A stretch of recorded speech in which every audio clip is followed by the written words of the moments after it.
So today we are going to discuss the principle of Guru, the importance of the different lineages, traditions where Guru manifests. In Vaishnava culture, these are called sampradayas. A sampradaya means a lineage.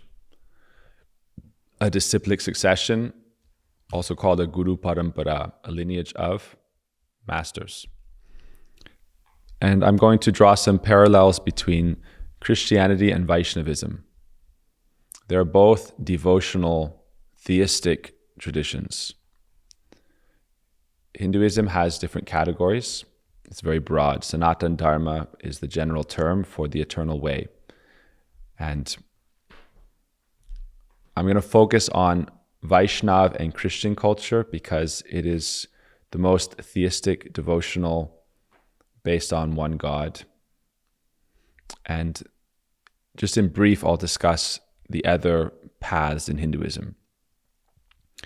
There's the path of Smarta Brahmanism, and in that path and similar paths to that, we do not necessarily have the end goal of worshiping and loving God and being in God's transcendent reality.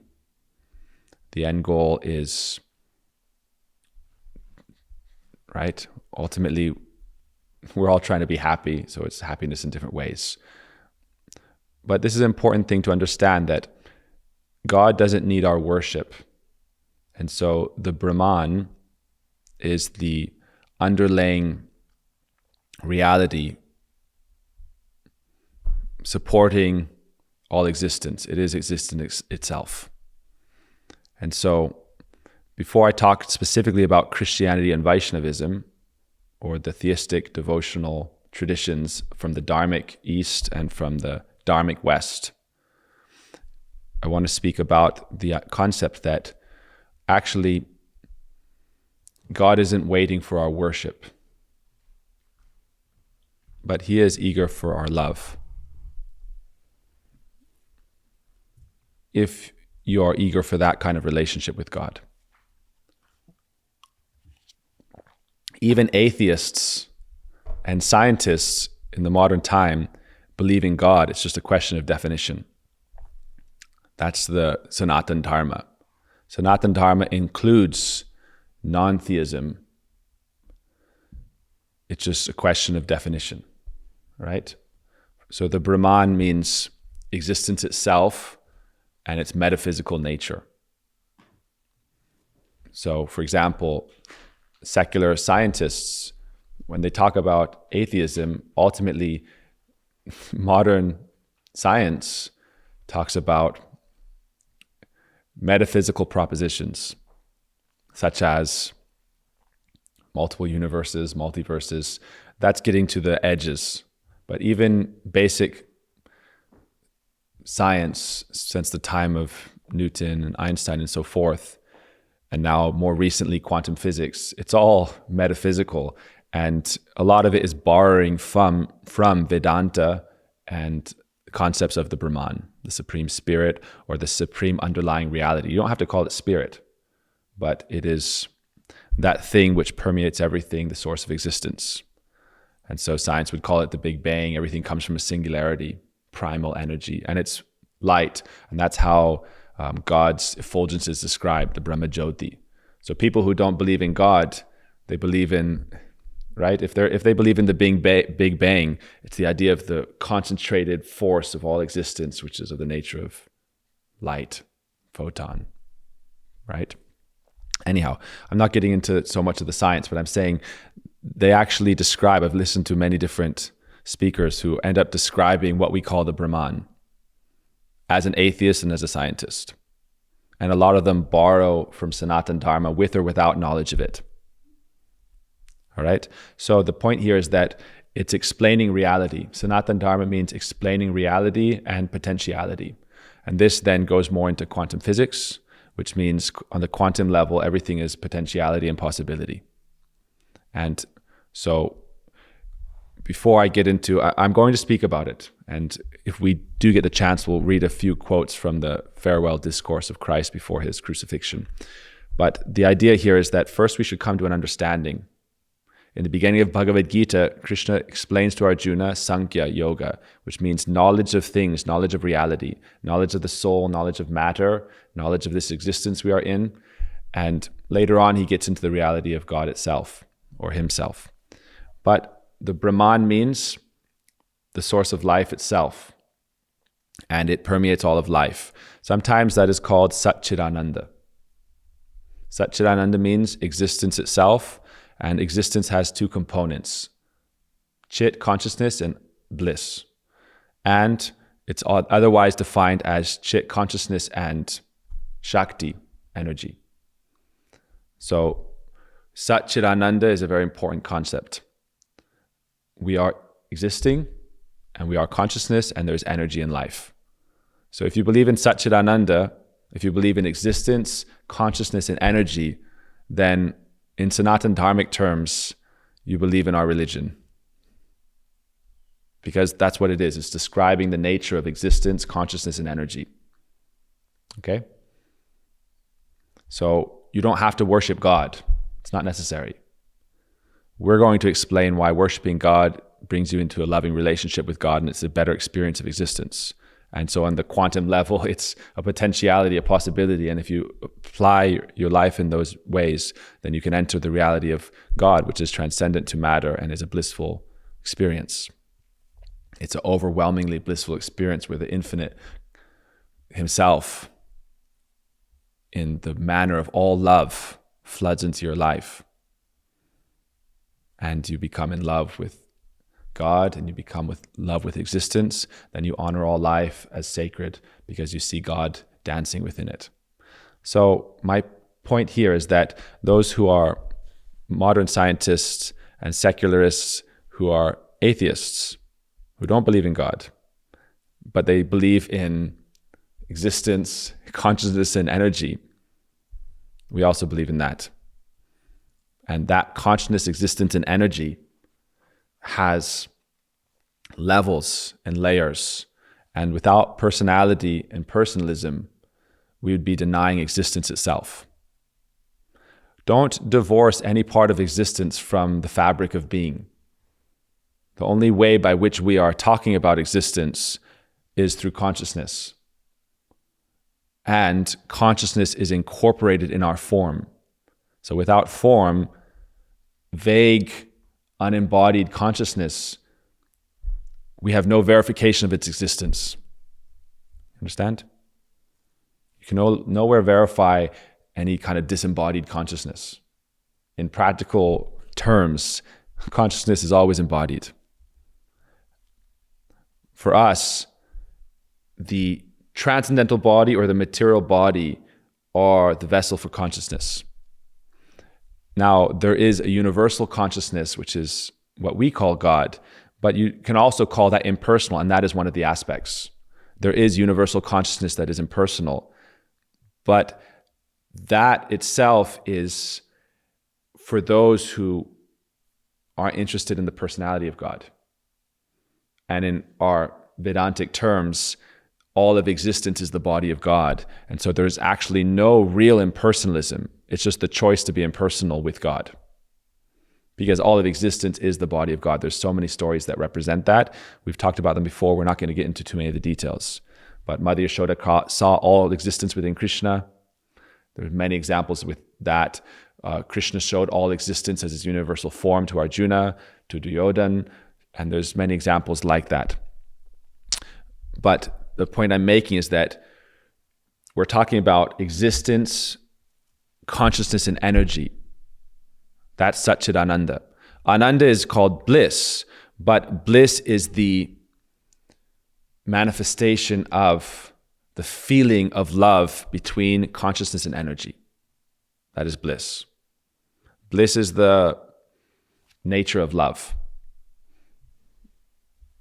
There is the shadow of that in this world is the endeavor to satisfy your senses in a state of illusion, which leads to suffering.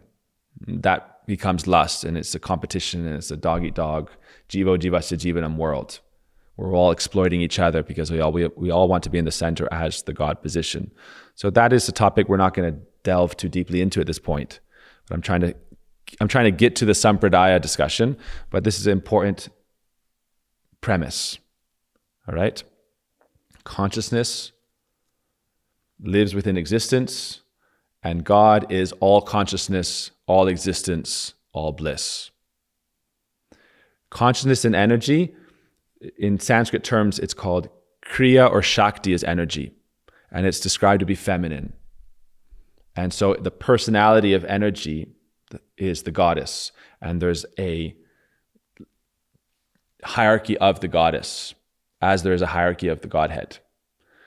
Different traditions consider different aspects of God or goddess as supreme. In our tradition, the aspect of the highest love and the highest expression of love and the highest expression of rasa or relationship is the highest. So in our Vaishnava scriptures, it's described that Krishna and Radha are the highest expressions of the divine consciousness and the divine energy. Krishna is God, Radha is the supreme goddess. That is higher than disembodied, impersonal consciousness, which doesn't even make sense, and even energy without personality. So if you get into material terms, we talk about energy as impersonal. So we can talk about God as impersonal, and that would be what scientists and atheists call God, impersonal Godhead. They're just speaking about Brahman without using those terms. And then those who talk about energy as impersonal also just don't want to understand the reality of the personality behind it, which is the goddess. In Sanskrit, we call it Shakti Matora Beda. This is a very interesting metaphysical idea, but consciousness and energy have some inseparable quality in the ultimate reality. So in quantum physics, we say it's possible for a particle and a wave, it's possible for these quanta matter or things matter, right, to express themselves as particle or wave. That means I'm not correlating this exactly, right? But I'm saying the idea is that reality expresses itself in these different forms in different ways. And ultimately, it is one underlying reality. That is the Brahman. There's one underlying ultimate reality. It's expressed in three features also. It's described as that Brahman, great universal being, or great universal source, great universal spirit, according to how you want to approach it.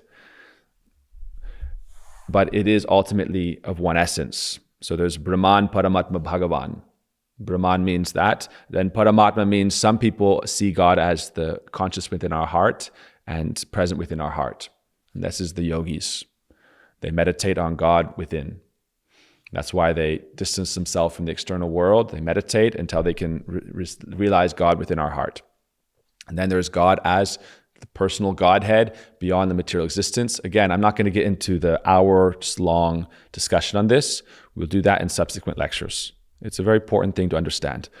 So one thing I want to mention today is what we consider the way to heal society. How do we heal society? It is our understanding from our guru's lineage that society is now out of balance, and therefore its out of balance life causes suffering. In the bodily system we possess, we have an imbalance of our doshas, and it causes pain and suffering and disease in the body. So if the body politic is out of balance, then disease enters the body politic, which is why we see so many wars, which is why we see in American society especially tragic, horrible things, especially towards children. School shootings is a symptom of that. Abortion is a symptom of that. And the radical atheistic gender theory and variations of that is also a symptom of that. Everything has to be understood from proper wisdom and understanding, so we don't take anything as a surface level. Oh, this is a problem, this is a problem, this is a problem. That's Western culture, allopathic medicine. Subdue the problem, treat the effect, don't treat the underlying cause.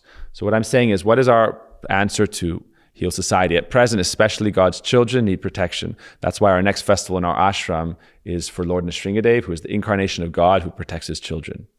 He protected the boy Prahlad, who is a 5-year-old boy who was his father was trying to kill him. His father, a great atheistic demon, was trying to kill his son because his son believed in God.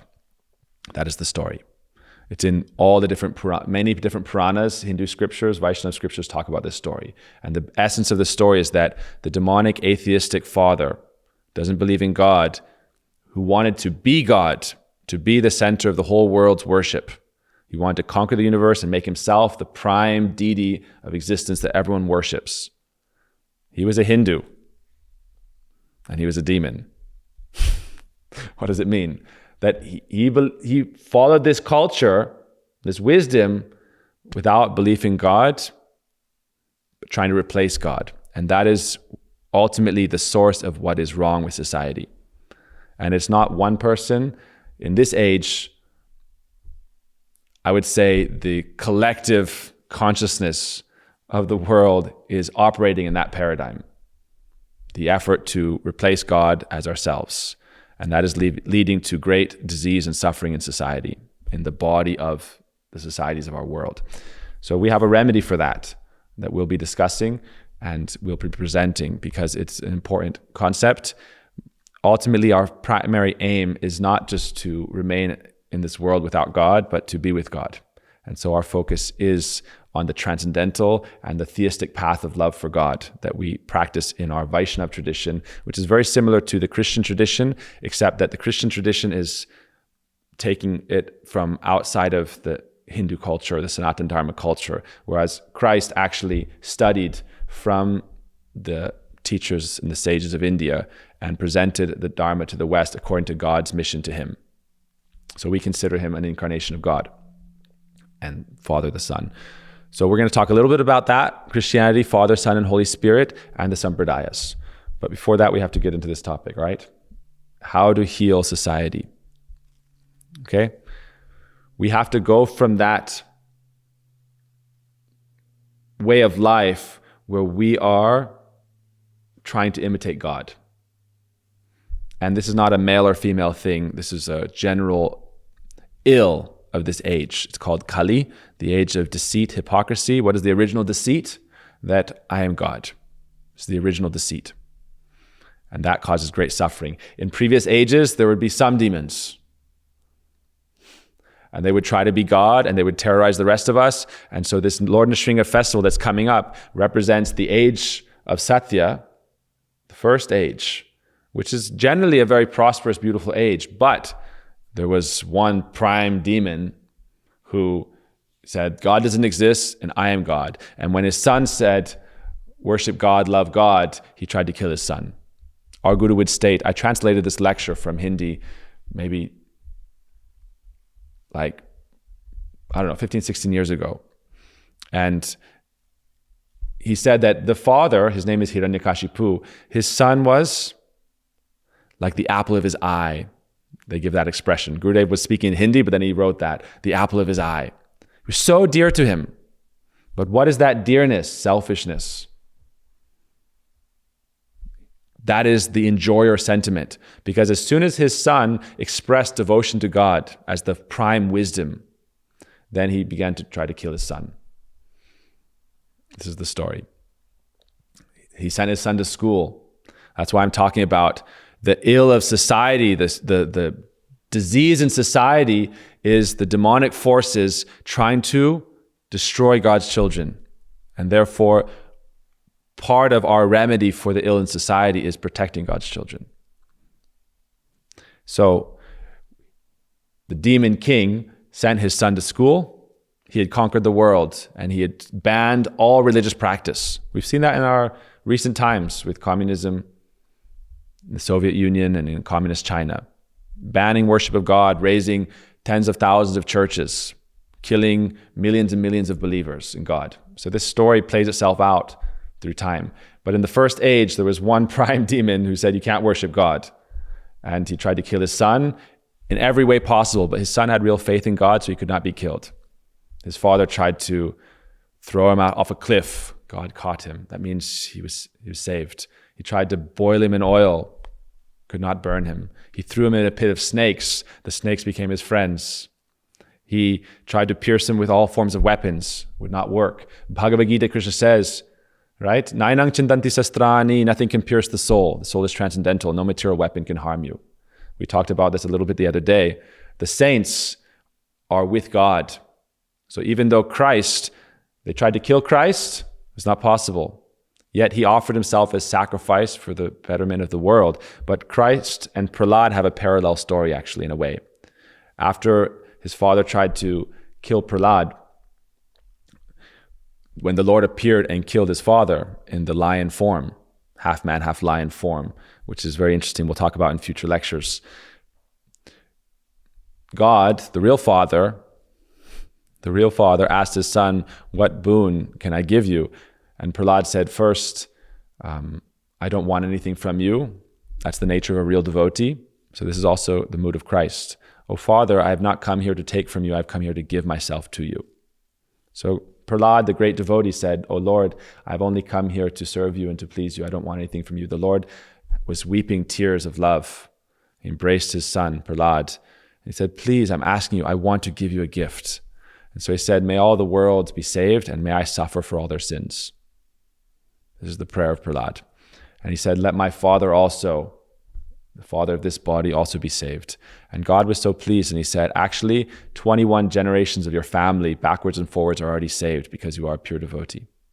So one thing I want to explain about Christ and Prahlad is that the saints, who are true saints, they may be attacked by the world because the world does not understand, and it fights back against purity and innocence and truth and pure love, especially when that is manifesting God's will through personalities.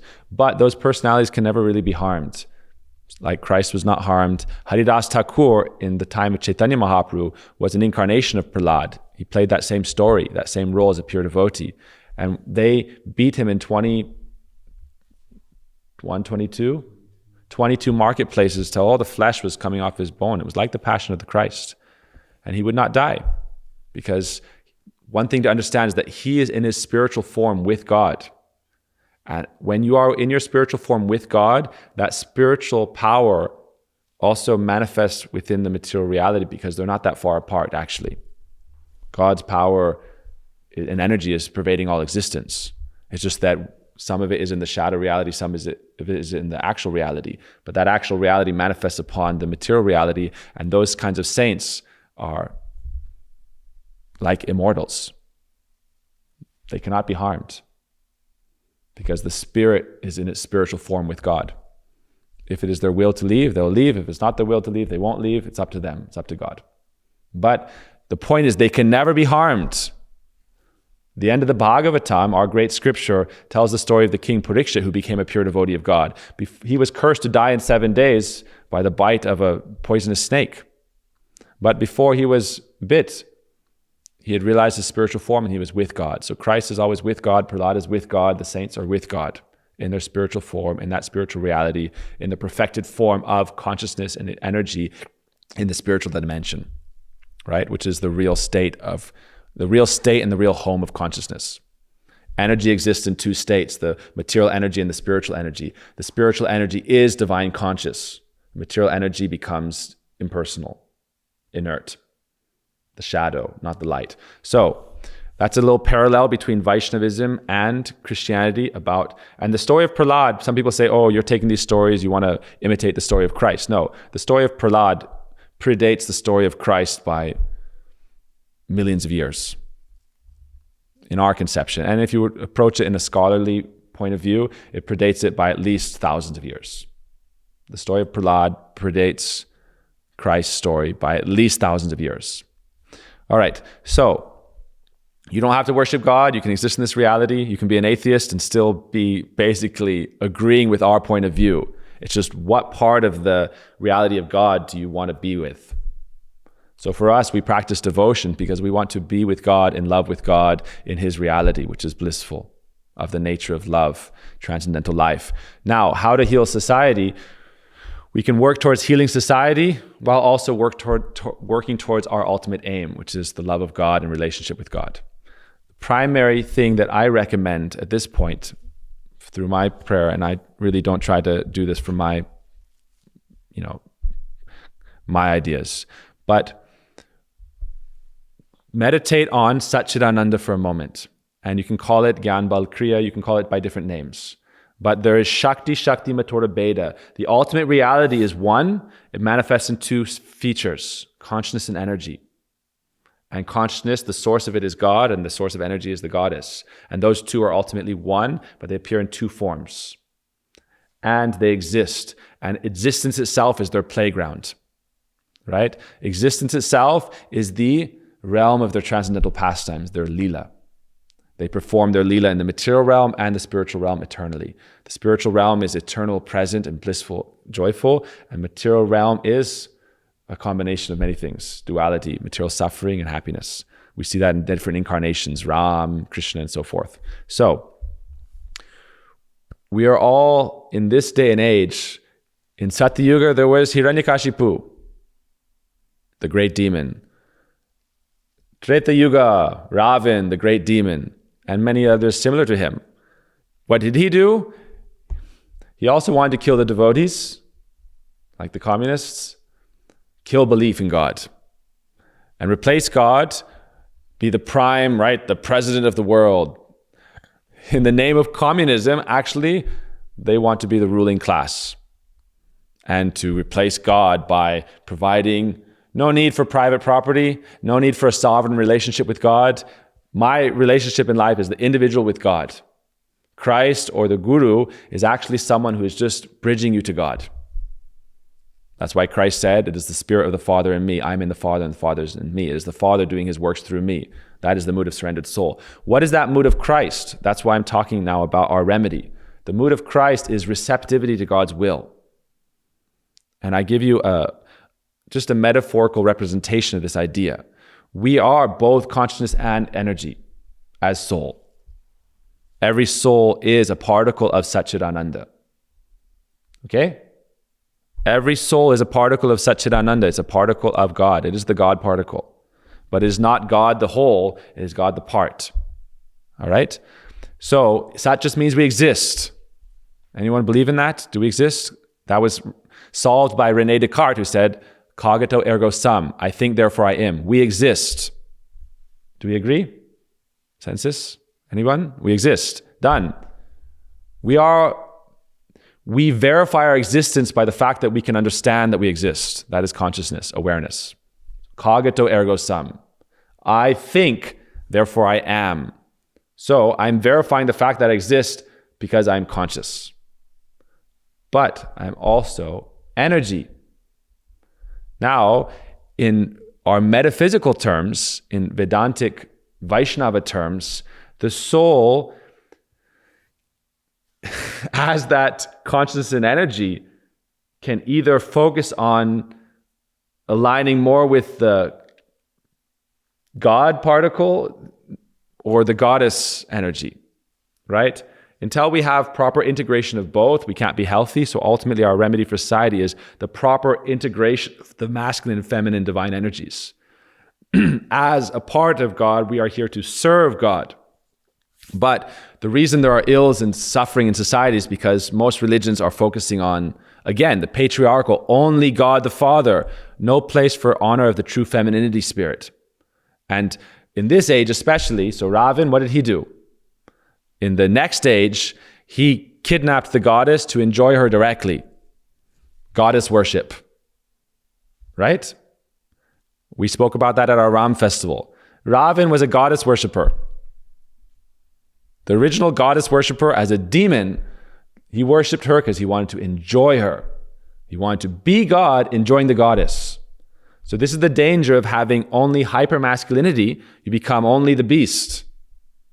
That's why, what is Satan called? The beast, right? Ravan, the hypermasculinity, can become demonic, tyrannical. And what does it want to do? Enjoy God's energy. Sita was born from the world. She represents the world. Actually, in her story, her very name means she was lifted out of the world. And she was the blood of the sages. There's a beautiful story about this. We're not going to get into it now. It's a beautiful story you can hear from if you're interested later. All right? So the demon consciousness, imitating God, not surrendered to God, not believing in God, the atheistic, pure, hyper masculine consciousness wanted to enjoy the feminine energy, goddess, for itself, without faith in God and devotion to God. And he terrorized the world. He destroyed temples. He killed the sages. There were mountains of bones and mountains of Brahmin threads of all the sages he killed. Right? Same thing, that same atheistic, all-devouring form of man trying to be God without any proper balance. So then we have the next age, Dwapar, that was Krishna's age. In Krishna's age, there were many demons. From the moment he was born, the king Kamsa sent demon after demon after demon after demon to kill him. And what did it first come as? The witch who wanted to kill all the infants. That demon is now in society in the form of abortion. That is the Putana demon, right? And she is acting in Kali Yuga with millions and millions and millions of deaths per year. That is Putana energy. That is what it is. And then when they are born, one after another, Putana, at least they let them be born first. But in this world, they don't even give them a chance for birth.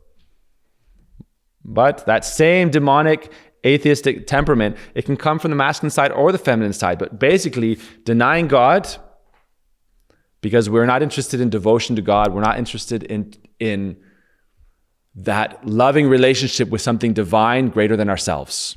We want to be greatness. We want to be worshipped.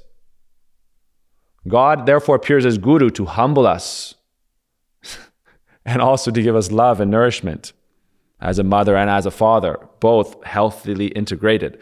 So in Krishna's life, one after another demons came. One after another, after another, after another, after another. When he was a baby, when he was a child, before he was a baby, what is that? What is the abortion instinct?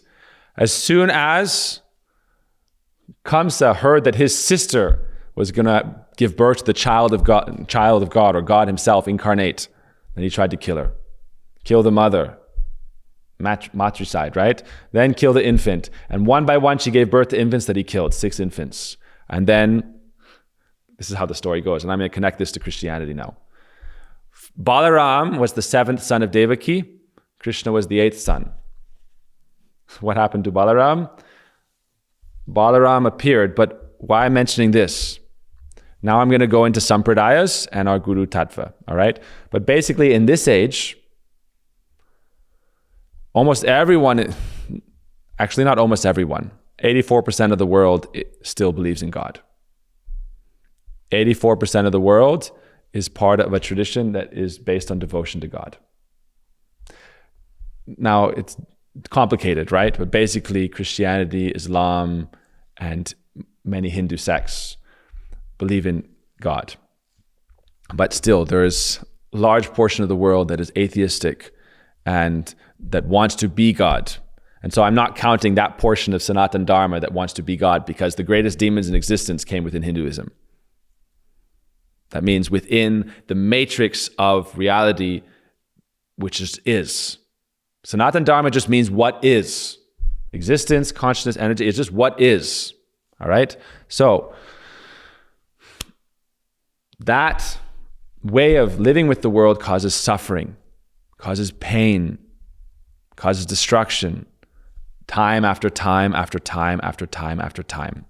So the Vaishnav way, or the Christian way, is a different way. When our Swami Prabhupada came to the West, he said, we are not trying to convert you from a Christian to a Vaishnav. We are trying to encourage you and inspire you to be a better Christian. Christian means a devotee of God. Vaishnav means a devotee of God. Christian means a devotee of the one God. Vaishnav means a devotee of the one God. Cultural differences may be there. That's another topic. The principle is there. So this is a very interesting topic now.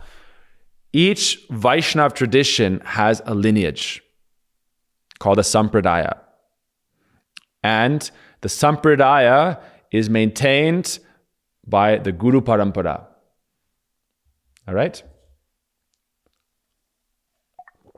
Water break just to everyone to catch their breath. All right? You're still with me, right? 10 minutes before class, we're just like, okay, let's talk about Sampradayas and Christianity and Vaishnavism. So it's an interesting topic, right? So now we can have our transition. And I'll weave back into it the idea of how we, instead of trying to be God, we can understand that it's not only consciousness in existence, it's also energy, it's also femininity. It's described as Shakti and Shaktiman, energy and the possessor of energy, which is consciousness. Consciousness possesses energy. It wields energy. There is energy in existence. Einstein said what? All matter is energy. Different states of transformation, different speeds, right? E equals mc squared. It's a long idea, right? But the idea is that there is energy in existence undeniably. What does consciousness do? It wields that energy. It possesses that energy. That is Krishna and Radha in the highest state in our tradition. God and Goddess as the supreme consciousness and supreme energy. And they're described to be like a flame. That's why often, you hear God appears as illumination. We heard that this morning. God is illuminated. Why? Because the spiritual reality, the beings themselves are self-luminous. In this reality, we only see light in its impersonal feature. Right? Oh, the light is impersonal, and the whole existence came from the singularity, which is original light. But that light is the effulgence of God. Each universe manifests as the explosion of energy from the effulgence of God, which is his energy. So when we chant Brahma Gayatri, this is what I'm talking about first, okay? And I'll finish the Sampradaya topic simply, right? And we'll continue into it. Often we have an idea we want to talk about and it takes half an hour to get to it. So no problem. I'm not going to speak forever, I promise. But this is important, all right? It's not just consciousness in existence, and it's not just masculinity. There's also femininity, and you need healthy masculinity and healthy femininity to have a healthy society. Our Tirtha explained this example, right? Today, told me. Who's the person who talked about this? Left and right hand? It's Prabhupada. So Swami Prabhupada in the Gita. So in the Bhagavad Gita, our Swami Prabhupada said, look, there's the microcosm, our body. This is our vessel for our soul. Okay? And then there's the universe, which is existence itself as God's body. And then he has his spiritual existence, which is a different dimension than the material dimension. So the material dimension is God's impersonal body. The spiritual dimension, everything is personal, everything is conscious. Energy in the material dimension is impersonal. Inert, Jud. Energy in the spiritual dimension is the goddess. Lakshmi, Sita, Radha. It is her personal feature. And it's described to be, I'll give you another example. When you turn away from God, that light of God cast upon your embodied form creates shadow. And you live within that shadow. You understand the metaphor? Looking at God, you're in the light. Turning away from God, the light of God projects the shadow, impersonalism. Entering into darkness. Nihilism, voidism, darkness, darkness, darkness that manifests all varieties of pathologies. So what is the problem in society? We either have children with no parents, that means no God, atheists, or single parent children. God the Father or God the Mother. God the Mother I want to enjoy like Ravan. God the Father I want to destroy like Hiranyakashipu. First, I want to destroy God the Father and be the Father God. First age. Second age, I want to enjoy, I don't believe in God, but I believe in the goddess and I will be her husband. I will enjoy her. That manifests as Kali. How does the goddess respond? Mata Kali. For all those people who say, I am Shiva, I am Shiva, I am Shiva, I am Shiva, I am Krishna. Then the goddess says, you are my husband, I am your mother, and you are trying to rape me? She cuts off your head, and she says, enjoy. Put your head on her breast, your severed head. So you look at Mata Kali, garland of severed heads, and a skirt of your arms. You want to enjoy me? Right? You want to be Trump? I'll put your arm as my skirt. I'm referencing a famous quote of Trump. Trump, I'm sure his spirit has he's a devotee of God in some aspect, and I'm not criticizing him. But this is a tendency. Even if you believe in God, are you trying to be God and enjoy his energy? Right? People get mad at me because I talk about, for example, Andrew Tate as an example of, okay, fine, you believe in God, good for you. But what are you doing? You want to enjoy his energy. That is a demonic quality within you. That is demonism, right? There is a healthy aspect of it where you serve. I'll give you an example. This is I'm getting into the realm of some difficult truths here.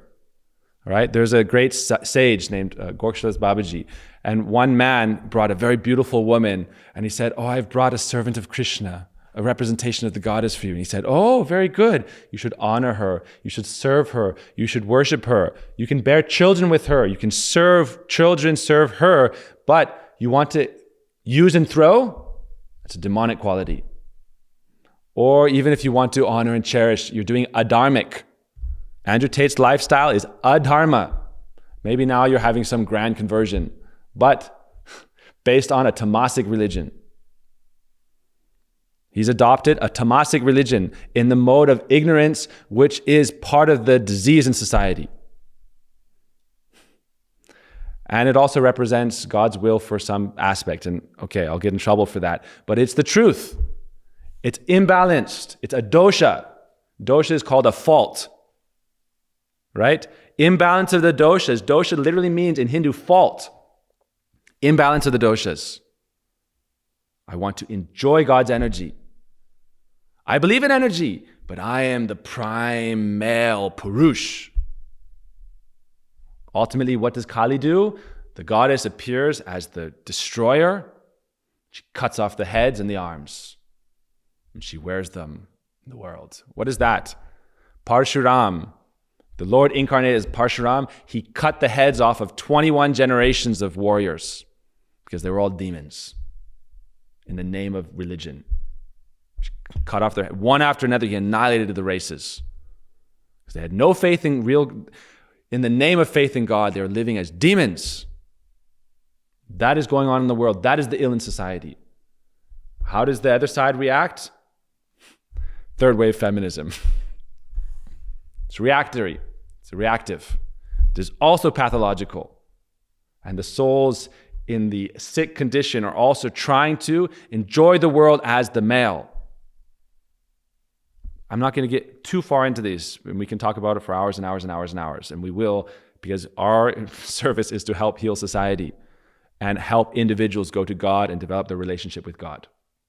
But both sides are pathological in their extreme, without balance.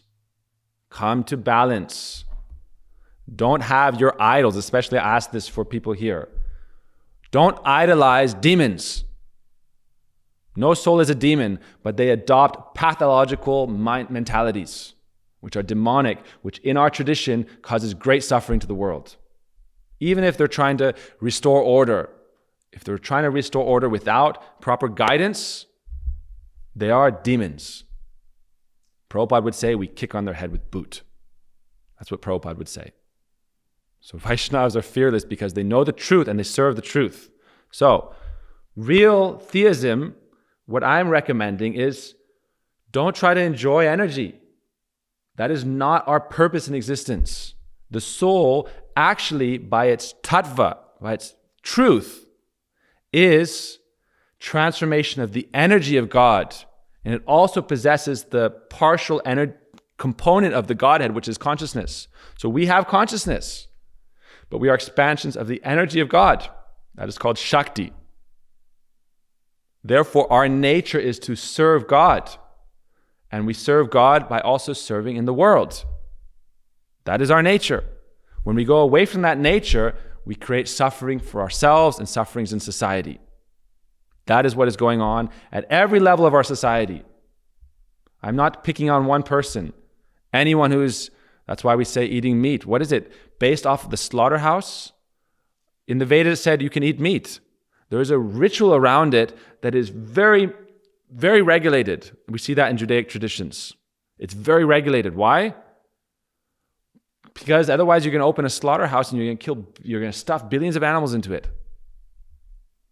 Complete abject cruelty and demonism, and you think just because I want to enjoy as God. So the point is, there is that ill, and it's because we want to enjoy the world as God.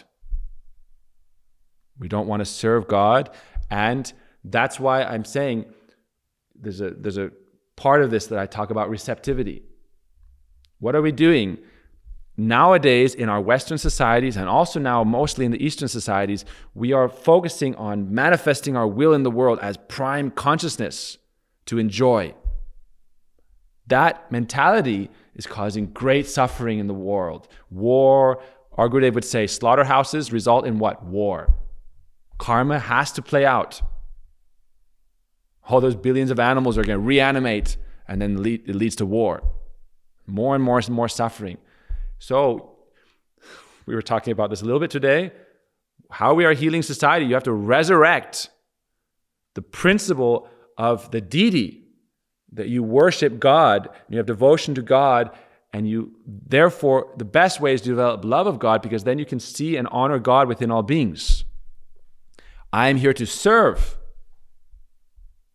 Ravan, what should he do? He should go and do arti to Sita Ram, God and Goddess. Instead of kidnapping Sita, he should go and say Ravan was a Brahmana, descended from a great guru. But instead of worshipping God, he wanted to enjoy the goddess. Therefore, God had to kill him. That is the Ramayan. Because he was destroying society and creating that culture. People say, oh, Ravan wasn't such a bad guy. He was very knowledgeable. Knowledgeable? What the hell is the use of your knowledge? Your knowledge is useful? Consciousness. I am God. He's very knowledgeable, wrote many books. What did he do? You'll be judged for your actions. That is judgment. What did you do with your life? So, God is divine, Krishna, Supreme Goddess Shri Radha. The highest pinnacle of that, our Gurus say we worship the divine couple. And if you want to, now I'm going to go away from the heavy language. If you want to develop the sweetness of pure love of God, you have to go away from that God instinct where you're trying to just exploit the world as a pretender God, which we have many examples of in history. Instead, you focus just a little bit on the nature of yourself as also energy. And the nature of energy is to please consciousness, which is Krishna, the highest, Satchidananda, the whole, the supreme, the source. I'm not saying we're all Krishna. That's Mayavad bogus. That's again the problem. I'm not saying we're all Radha. That's again the problem. I'm saying the divine couple, the Supreme Mother and the Supreme Father, is what we worship. Properly balanced spirituality where we don't try to enjoy one or the other or be one or the other. Instead, as finite souls, which is throughout all existence, we worship that. Within every atom, God and Goddess is present. Consciousness and energy is present. The Paramatma is present within every atom. Anda tarasta paramanu chayantarastam. Govindamadi purusham tamaham bhajami. I worship that Supreme Lord Govinda, the Supreme Lord, who is present as the subatomic particles in every atom. That is Brahma Sanghita, spoken by Brahma, the first son of God, the architect of the universe. Anda tarasta paramanu chayantarastam govindamadi purusham tamaham bhaj. I worship that. In every atom it's going on, Rasa Lila. Why? All existence, if you want to see it like that, which is the reality, all existence itself is the manifestation of the energy of God that loves God and wants to please God. That's all of existence. In the material dimension and the spiritual dimension. It's all his playground. God we worship, and if we align ourselves with that energy by receptivity, that's why I've been talking about God as the sun, soul as the lotus, and water as the goddess, and grace, and representing Guru. We don't have time to get into all of this now, but it's important to understand this conception, right? We need that in our life. We need father and mother, and father and mother in the final ontological source of it, is God, one and two. Ultimately, it is one because there's only one reality. That's why it's called one. People say, how is it possible it's one and two? Because it's just describing reality. The Vedic scriptures, Sanatana Dharma, is just describing reality. First, you have to understand that. It's just describing reality according to revelation, which is God's word. Describing reality. So, that ultimate reality is one, because reality is by nature one. Advaya Gyan Paratattva. But it has that two aspects so that it can experience.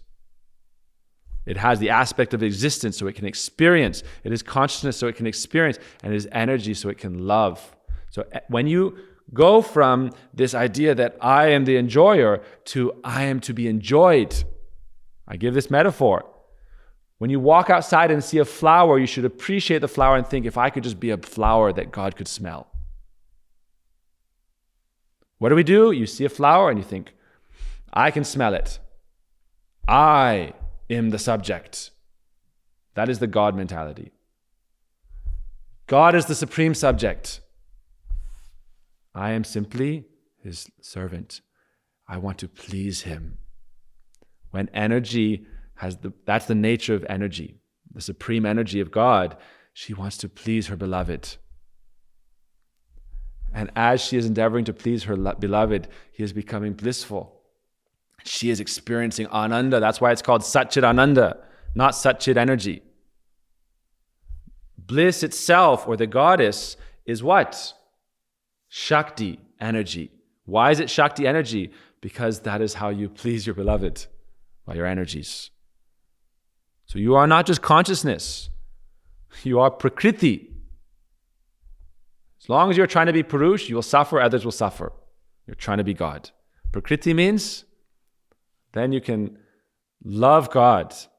So energy, that feminine side, does what? I'm explaining basically Radha Dasyam in a way, but it can manifest in Sakya Ras, Vatsalya Ras, Madhurya Ras. Now I'm getting into our deep esoteric Vaishnav conceptions. But what can you do? In the spiritual dimension, it's the land of dedication. It's the land of love. Material level, land of exploitation. Everyone trying to imitate God and be God and joy. Or just confused orphaned kids. That's another topic. But the idea here is that if you think, I will serve the divine energy, I will serve Srimati Radhika in her efforts to please Krishna, then I am aligning with my spiritual nature. That may express itself in varieties of ways according to my ontological spiritual nature, my original source nature.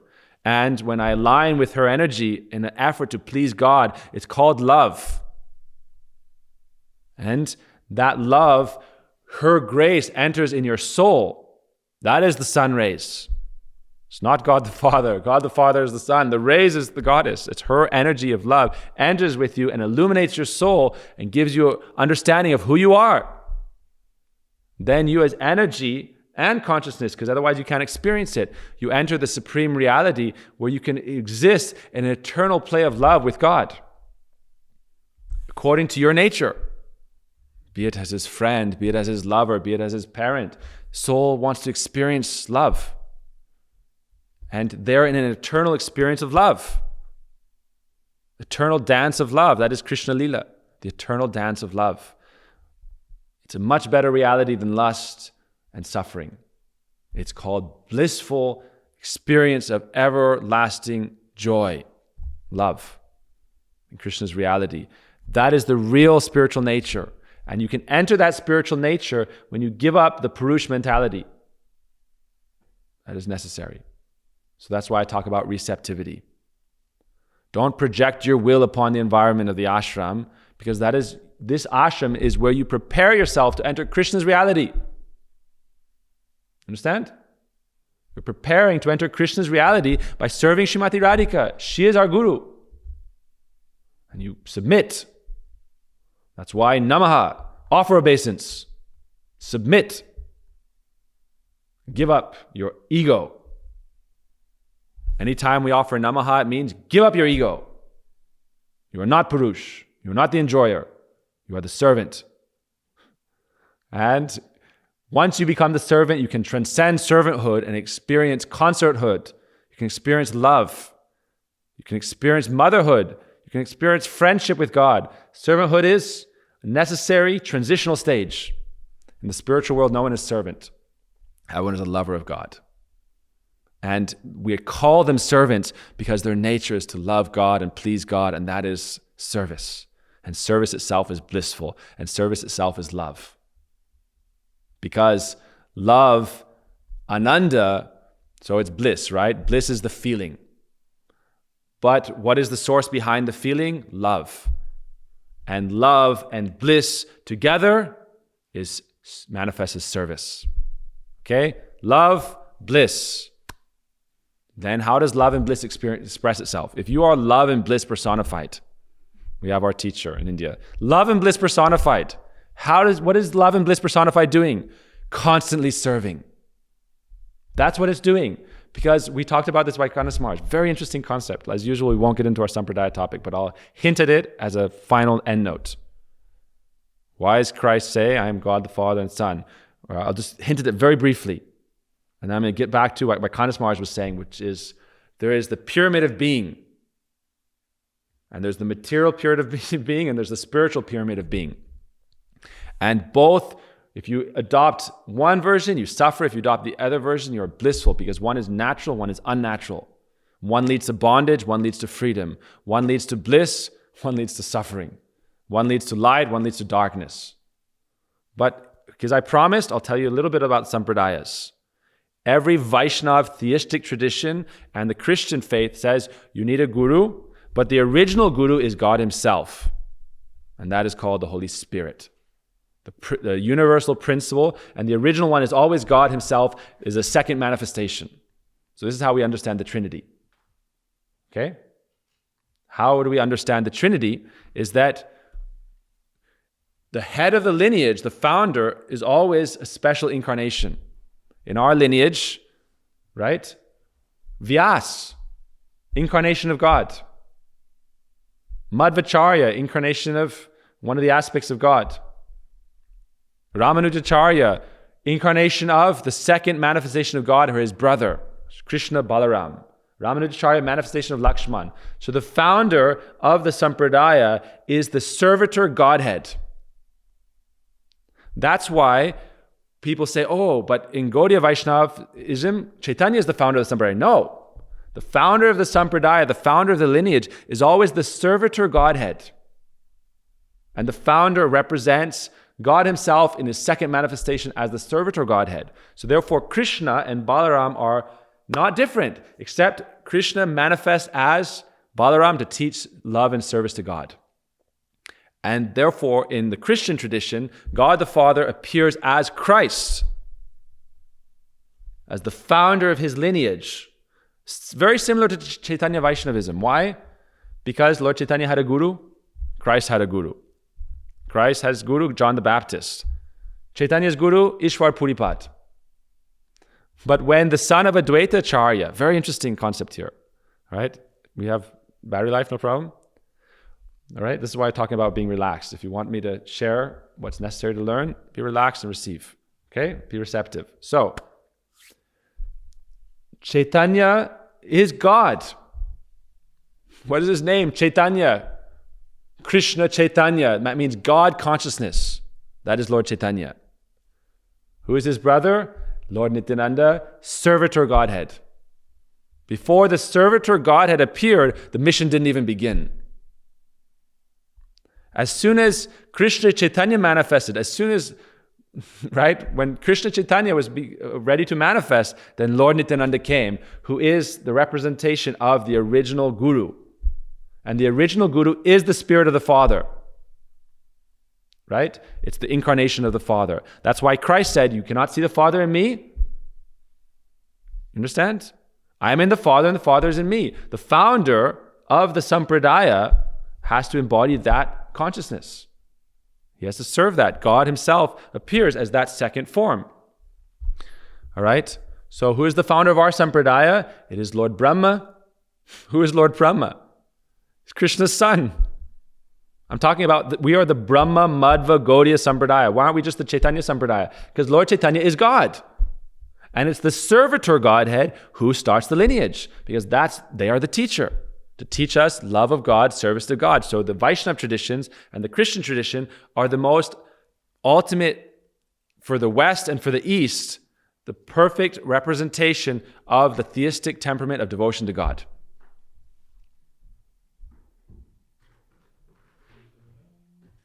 Hey, dear. Hey, Madhu, you guys ready for Arti? Dad here? Yeah. All right. We have battery. We can keep going for a bit.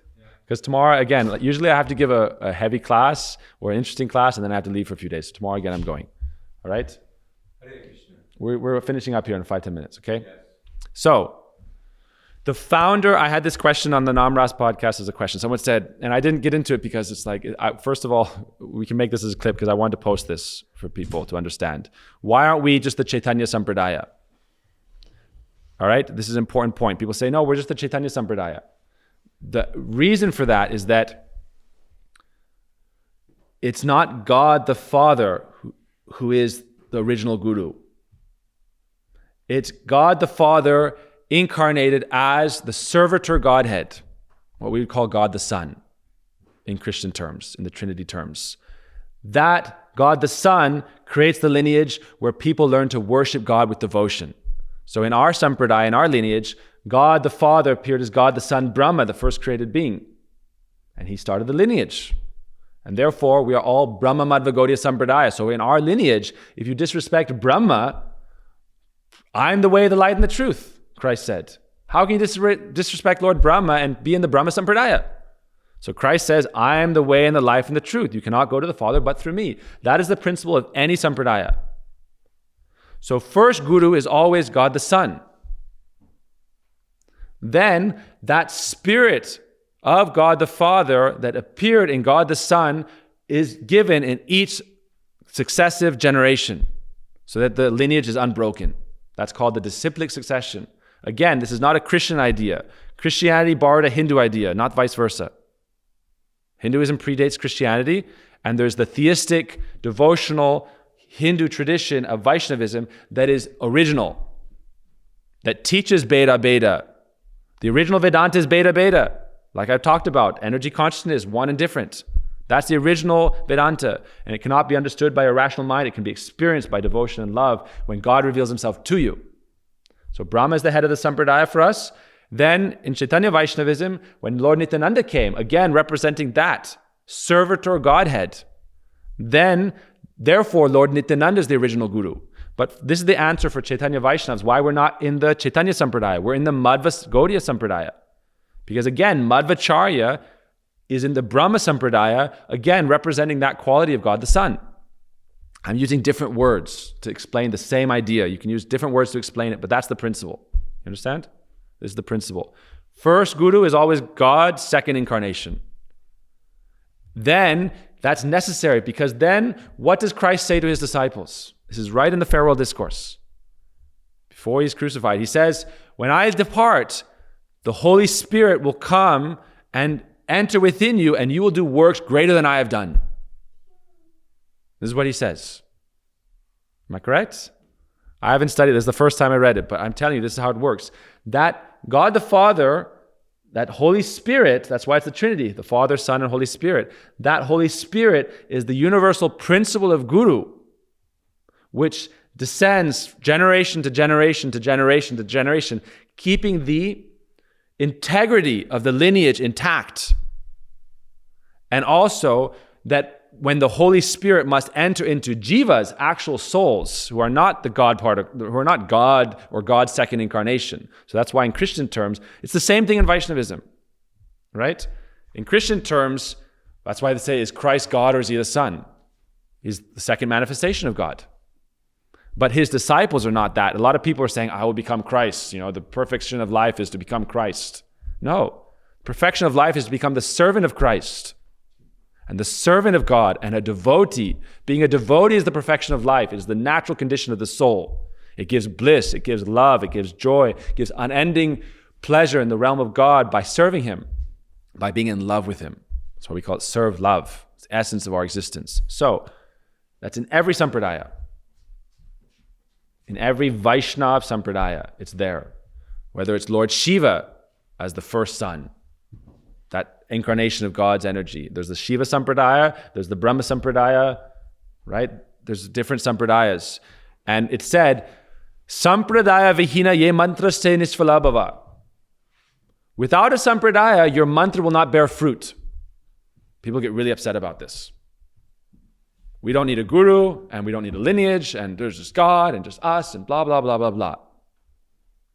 That's why Namras podcast is like, oh, it's uneducated, it's a lack of education, which really means it's a lack of wisdom. Because it's a lack of pure understanding descended from Guru Parampara. Everyone wants to be the prime agent. Everyone wants to be the supreme subject. Everyone wants to project the will upon the world. No one wants to serve. That's the problem in reality. No one wants to serve. No one wants to surrender. No one wants to really practice devotion as a surrendered servant of God and through Guru Parampara. This is the problem. This is actually how it is revealed. So we pray to that and we serve that. Because when God says, I have to do my works through you, that Holy Spirit entity, you have to remember that it is not you. People get upset about this. Is also, we can get into the dangerous waters of Ritvikism. A conditioned soul is not the Supreme Guru. And actually, it's God the Father and His Spirit that acts through you. That's why Guru is the water, not the sun. That's why you say, I will serve the feminine Srimati Radhika. I will try my absolute best to give up that demonic, Purush, satanic idea and actually be the servant of God and the devotee of God. Be receptive to God's will. That's how you enter love of God. Energy, what's behind energy? Feeling. What's behind feeling? Bliss. What's behind bliss? Love. What's behind love? Srimati Radhika. That's how it works. Shri Radha, pure love. Love is not above her. She is pure love. Krishna is not subordinate to consciousness. He is Krishna consciousness. He is Krishna. He is God. Then you have Shri Radha. Then you have Ananda, which is her nature. Because of her bliss, her blissful nature of love of God, she desires to serve and please Him. That is energy. Make sense? Energy means her desire to please her beloved. She is the supreme goddess. She is Shakti personified. She has no limitation in her. That's why she manifests as tens of millions of gopis to try to please Krishna. Satakoti gopi. But no one can be as good as the original. That's why when she left the rasa dance, Krishna leaves the rasa dance. It's another beautiful subject. But this is a sampradaya. So why is it important that the sampradaya remains intact? Because you have to remember, I have to subordinate myself to God so that I can give up the ego. And so first sampradaya founder is Christ, but he had a guru, so the guru lineage is still there, but he was a sampradaya founder, Christianity. He departed from Judaism and created Christianity as God's desire that people should have devotion and faith, not just works and rituals. Works and rituals, smartism, ultimately does not save the world. Love and devotion can save the world. Love, devotion, sacrifice, and the mood of service to God as a devotee, that can save the world, not rituals and works. Rituals and works serve devotion. All right? We do arti because we have devotion to God, not because we want to do arti because we'll get some benefit out of it. Prahlad said, God, I don't want anything in exchange for my devotion to you. That's the danger with ritualism. I'm doing a ritual to get benefits from God. Devotion means the ritual is for love of God, to please God. When we do arti, it's to please God. So any sampradaya means God the Father, God the Son. Then the guru lineage must continue and to purify souls. Right? What is the sun doing? I talked about this in brief. I just indicated it.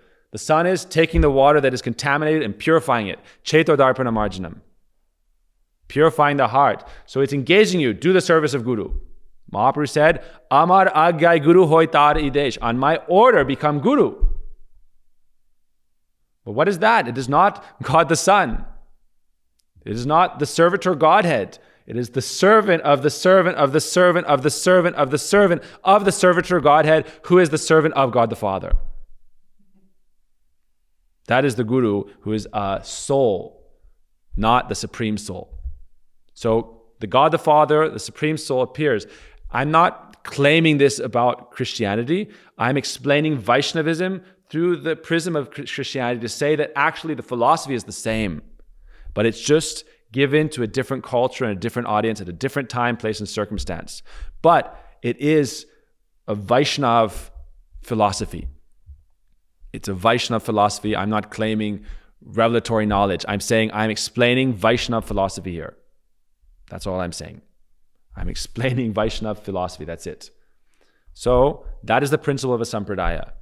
And God the Son, this is in the Sanghita, Narayan Jaladakyan, God the Son is doing what? The sun itself is purifying the water, taking it to the clouds, giving it back, so that that water then nourishes the lotuses of the souls. But it's important to remember that,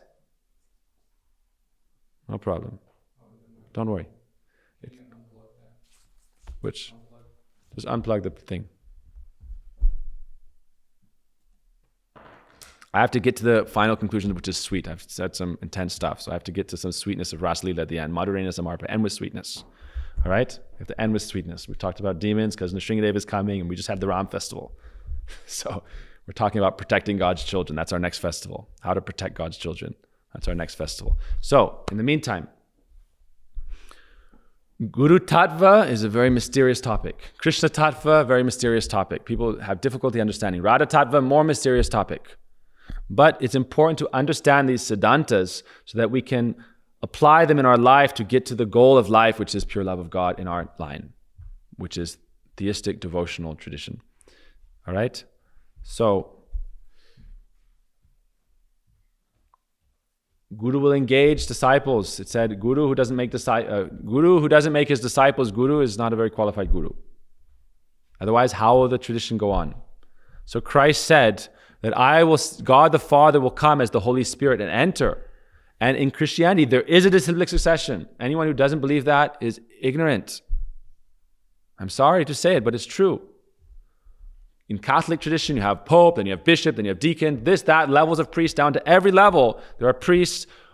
Why? You have to go and give your confession. Confess your sins, not to any random Joe at the pub. You confess your sins in God's church to God's representative, which is Guru. That is Guru tradition in Christianity. Now you can have the other ones, Protestant and Baptist and Evangelist and so many varieties of it. But what is Ritvikism? No, just a book. No embodiment of the spirit of a Guru. Christ said that spirit of the Guru must be served and must be embodied, but not with the ego that I am that. With the ego that I serve that. I identify as a servant of transcendental energy, not the prime male, not Purush. Therefore, our Vaishnavas say, Guru Abhimana Tyaji, give up this Guru Abhiman. You're a Guru, bogus, nonsense, rascal. You can do all your rituals. You can chant 300,000 names a day. That doesn't make you Guru. What makes you Guru is that you're a servant of the servant of the servant of the servant of the servant of the servant of the servant of the servant of the servant of the servant till the end of time. That's what makes you Guru. Because that is the nature of Srimati Radhika Shakti. That's her nature. Not that I am this God on earth, right? That's why people hate on gurus, because they all try to imitate God on earth again. And it's again pathological, suffering, disease, imbalance. So restoring order means restoring harmony and balance. So how do we apply this in our life? It's as a meditation. If you want to love God, you can't try to be God. That's the principle. If you want to love God, you have to be the beloved of God. And how do you become the beloved of anybody? Right? In a loving relationship, both partners want to please each other. It's a competition. Radha and Krishna are in an eternal competition to give each other more pleasure and happiness. That is Ananda. That is Ananda. That is the principle of love. Exploitation means I will rape you. Love means I love you. Right? Only one party is happy. Love means mutual satisfaction, mutual enjoyment, mutual pleasure, mutual bliss. That is love. And it's an eternal, evolving, blissful existence. Why do we say Radha Krishna's love affair never ends? Because existence is the playground of their perfect love. It's said that Radharani paints the walls of the universe with her love for Krishna. That's the poetic explanation. Why? All of existence is her endeavor as the supreme feminine energy to please the beloved God. All of existence, all souls, all expansions, it's all that. So Guru Tattva means learn to develop receptivity as a disciple, as a student, as a devotee. Right? Instead of being consciousness, learn on receiving God's divine consciousness or Guru's consciousness simply by the mere desire of bhakti, which means Rishikena Rishikesa Sevanam Bhakti Ruchite. My body, my words, my life is for your pleasure. That's the mood of energy. That's what Radha, Srimati Radhika in her highest, that's what her nature is. My body, my words, my spirit, my life is simply to please you. Then, as Shakti is energy, what is she doing? Krishna is bowing at her feet. God bows at her feet. Nrsingadev embraces Prahlad and feeds him. We're always saying we have to feed God first, right? Offer first to God, offer first to God. Nrsingadev appeared and the demigods made sweet rice for him. Lakshmi Devi came and made sweet rice for Prahlad. Nrsingadev fed him. The little boy, Nrsingadev fed him. Why? Prahlad alada daine. Prahlad embodied that spirit of complete receptivity to God's will. He didn't fight back. God, I am yours. Ashlishava padaratang pinastumam. I am yours. Whether you embrace me or crush me. Rake Krishna Mare Krishna Rake. If you want to kill me, it's up to you. If my father's meant to kill me, no problem. A saint doesn't see anything as bad in his life. A saintly person sees nothing bad in his life. It's all God's will. Complete receptivity to God's will. That's Swami Prabhupada on the docks of Boston Harbor.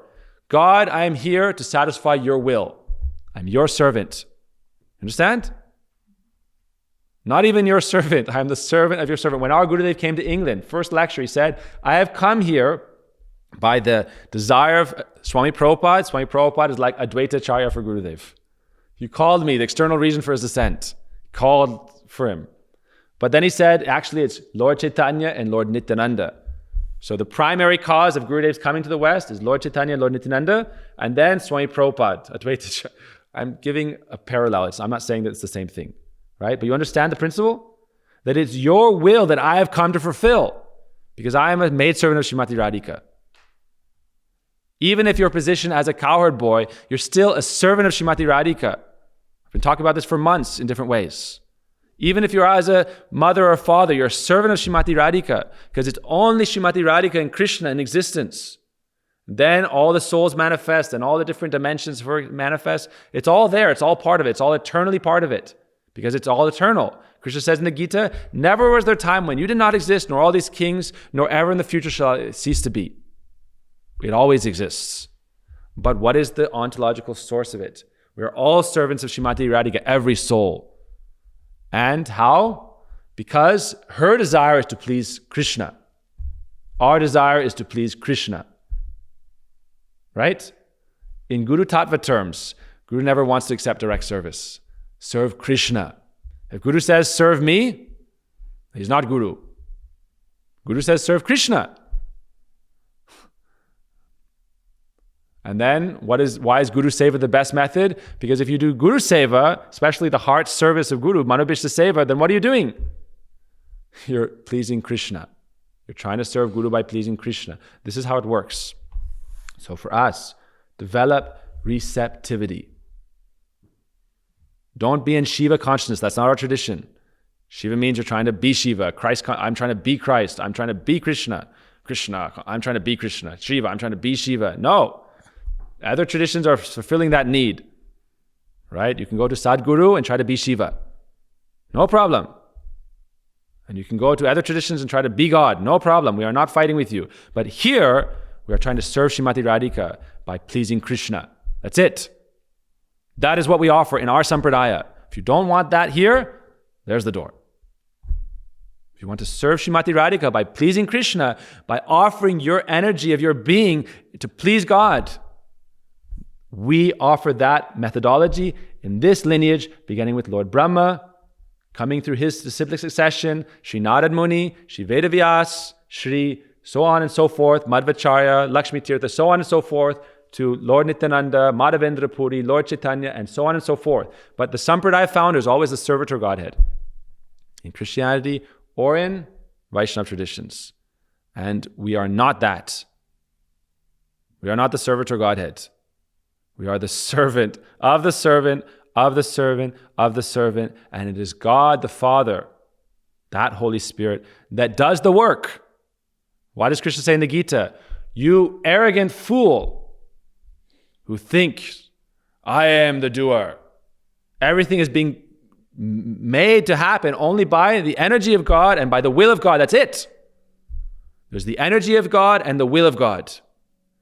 And the will of God is also that you have independence and you can imitate him.